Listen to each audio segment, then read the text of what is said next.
sa babaeng lahat, at pinagpala ka naman ng anak na si Jesus. Santa Maria, Ina ng Diyos, ipanalangin mo kaming makasalanan, ngayon at kung kami mamamatay. Amen. Ave Maria, napupuno ka ng grasya, ang Panginoong Diyos ay sumasa iyo.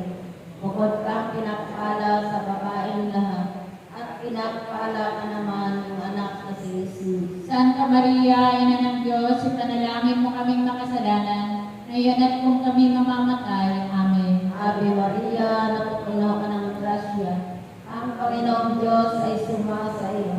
Bukod kang pinagpala sa babaeng lahat, at pinagpala ka naman ng anak na si Jesus. Santa Maria, Ina ng Diyos, ipanalangin mo kaming makasalanan, ngayon at kung kami mamamatay. Amen. Ave Maria, napupuno ka ng grasya, ang Panginoong Diyos ay sumasa iyo. Bukod kang pinagpala sa babaeng lahat, at pinagpala ka naman ng anak na si Jesus. Santa Maria, Ina ng Diyos, ipanalangin mo kaming makasalanan, ngayon at kung kami mamamatay. Amen. Ave Maria, napupuno ka ng grasya, ang Panginoong Diyos ay sumasa iyo. Bukod kang pinagpala sa babaeng lahat, at pinagpala ka naman ng anak na si Jesus. Santa Maria, Ina ng Diyos, ipanalangin mo kaming makasalanan, ngayon at kung kami mamamatay. Amen. Ave Maria, napupuno ka ng grasya, ang Panginoong Diyos ay sumasa iyo.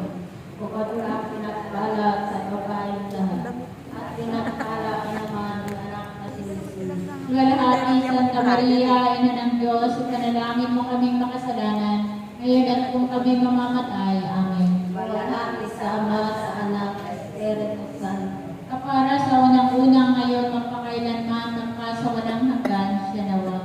O Jesus ko, patawarin mo kami sa aming mga sala, iligtas mo kami sa apoy ng impyerno. Amuin mo ang mga kaluluwa sa purgatorio, lalong-lalo na ang walang nakakalaala. O katamis-tamisang puso ni Jesus, iligtas mo po kami. Pagkalooban mo po ng kapayapaan ng buong daigdig, lalo na ang bansang Pilipinas. At pagkaliklubin mo po ang mga kasalanan. Ituro mo po sa amin ang daan patungo sa iyo. Huwag nila kami lukupan na ipagpapalang puso na ubod ng linis. Ang ikatlong misteryo ng luwalhati, ang pagpanaog ng Espiritu Santo. Ama namin, sumasalangit ka sa kahinanganan mo, mapasamin ang kaharian mo, sundin ang loob mo dito sa lupa para na sa langit. Bigyan mo po kami ngayon ng aming kakanin sa araw-araw at Patawarin mo kami sa aming mga sala, para ng pagpapatawad